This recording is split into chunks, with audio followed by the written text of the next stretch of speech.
Ne rêvez pas, ce gamin possède bien le logo de son club favori dans l'œil. Et hier soir, les supporters lui ont fait un magnifique tifo pour lui rendre hommage. Ce gamin, il s'appelle Frédéric. Il a 9 ans et son club favori, c'est le Bodo Glimt, un club norvégien qui dispute pour la première fois de son histoire la Ligue des Champions. Et d'ailleurs, ils sont pas mauvais puisqu'ils ont tenu Tottenham en échec. Mais surtout, pour le premier match à domicile de leur histoire, ils ont voulu marquer le coup avec ce tifo. Pourquoi? Parce qu'à 2 ans, les parents de Frédéric apprennent qu'il est touché par un cancer rare de la rétine. Les médecins tentent tout leur possible, jusqu'à aller en Suisse pour faire des chimios, mais finalement, l'œil ne peut pas être sauvé et il doit être enlevé. Mais plutôt qu'une prothèse banale, Frédéric demande quelque chose de spécial. Prothèse aux couleurs de son club préféré. Un geste fort qui touche le club. Et savez-vous que Glimt en norvégien, ça veut dire étincelle. Donc avec cette prothèse, il a une étincelle dans l'œil. Et nul doute que hier, elle a dû briller bien fort avec ce bel hommage. Voici le classement de la Ligue des Champions à l'issue de cette deuxième journée. Le FC Barcelone qui malheureusement vient de perdre face au Paris Saint-Germain 2-1 se retrouve à la 16e place. C'est très compliqué, je le sais, mais il vous reste encore des matchs pour nous rejoindre là-haut. Parce que comme vous pouvez le voir, le Real Madrid, on est actuellement deuxième. Le Bayern Munich est premier. Il n'y a que 6 clubs pour l'instant qui ont fait du sans foot. Le Paris Saint-Germain également a fait du sans faute. Ils sont actuellement troisième. L'Inter Milan est quatrième. Arsenal est cinquième. Karabakh, les amis, ils sont sixième.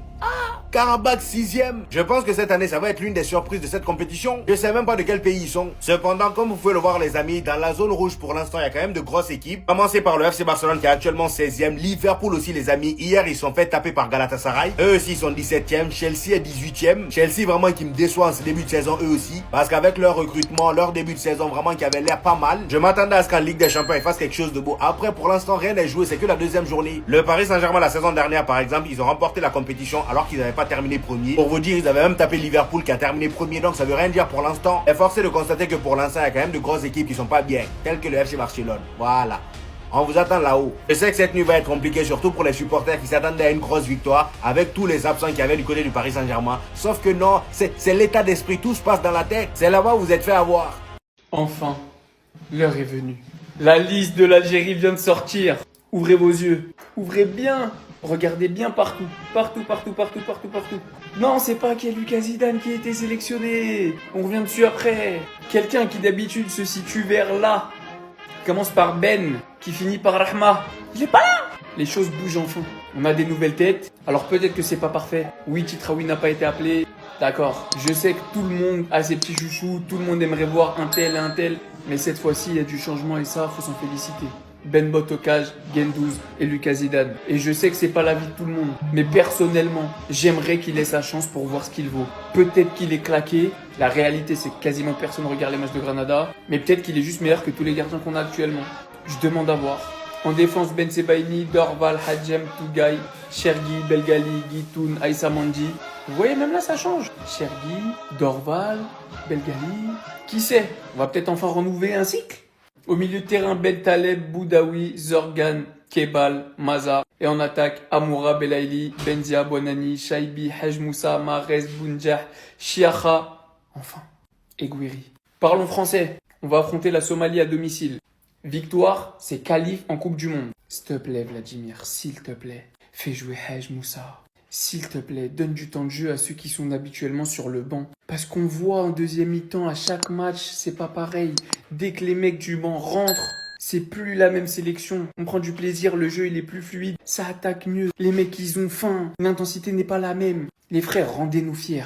C'est tout ce qu'on vous demande. Qualifiez-nous à ce mondial. Parce qu'on est tous derrière vous. Tous! J'espère pour Jean-Philippe Mateta qu'il n'est pas tombé dans la malédiction des binationaux. Laissez-moi vous expliquer ce que c'est. La malédiction des binationaux, c'est ce joueur binational, donc qui a 2 nationalités, qui a donc le choix entre 2 pays. C'était le cas de Jean-Philippe Mateta qui joue à Crystal Palace et qui a aujourd'hui 28 ans. Et pour beaucoup, lorsqu'ils choisissent la plus grande nation, pour le cas de Jean-Philippe Mateta, c'est la France, le rêve peut être de très courte durée. On va pas se leurrer. On va vous faire disputer quelques matchs amicaux. Peut-être vous sélectionner pour une compétition, mais vous risquez de ne pas jouer. Après, je sais que c'est difficile pour certains footballeurs, mais parfois, aller dans la seconde nation qui est un peu moins puissante dans le monde du football, c'est peut-être aller marquer l'histoire, quand on sait que beaucoup de sélections ne sont jamais allées en Coupe du Monde, ou très peu, n'ont jamais gagné de CAN, par exemple, pour les Africains, alors qu'en France ou dans un autre grand pays européen, vous ne ferez que de la figuration. Et pour Mateta, on va pas se cacher, ça va être difficile, les gars, il y a du monde en attaque. Il y a Mbappé, il y a Thuram, il y a Kolo Muani, même sur les ailes, c'est blindé. Quand tu penses à un Ibrahim Ba qui n'a eu que 8 sélections, alors qu'il aurait pu être une star des Lions de la Teranga, quand tu penses à Hatem Ben Arfa qui est un cas particulier, mais qui aurait pu être une star de l'équipe tunisienne, qui au final n'a comptabilisé que 15 sélections en équipe de France, C'est un choix à faire avec beaucoup de précaution. En tout cas, j'espère pour lui qu'il va me faire mentir et qu'il arrivera à se faire sa place dans le groupe. Sinon, avoir attendu autant de temps l'équipe de France, ce serait à perte. Je ne sais pas qui est le fou de la cellule de recrutement qui s'est tapé tous les matchs d'Hambourg la saison passée en D2 allemand. Mais franchement, les gars, il faut le remercier. Parce que être allé chercher Adam Karabet, franchement, pour le moment, ça a tout d'un bon coup. Ce mec, c'est vraiment un bon footballeur. Vous avez vu son pied gauche? Le mec, il envoie caviar sur caviar. Et encore, imaginez seulement, avec le temps, Martin Satriano, il prenne en confiance. Imaginez le boucan que ça peut faire. Imaginez. Parce que honnêtement, moi, pour le moment, sur ce début de saison, je le trouve archi intéressant. Je m'attendais à rien. Ben, franchement, je suis étonné. Bon pied gauche. Techniquement, il est capable de faire des choses. Très bon tireur de coups de pied arrêtés. Et ça, c'est important. Parce qu'à l'OL, ça fait trop longtemps qu'on n'a pas de bon tireur de coups francs. Lui, il tire bien les corners. C'est dangereux. Il tire bien les coups francs. Laissons-le se régaler. Et après, sur son côté, il fait mal. Il va provoquer. Comme j'ai dit, il envoie des caviars. Et pour le moment, mais ça a tout, mais tout d'un bon coup, les frères. Son option d'achat, je crois, elle a 3 millions. S'il continue comme ça, mais frérot, 3 millions, c'est cadeau. C'est vraiment cadeau.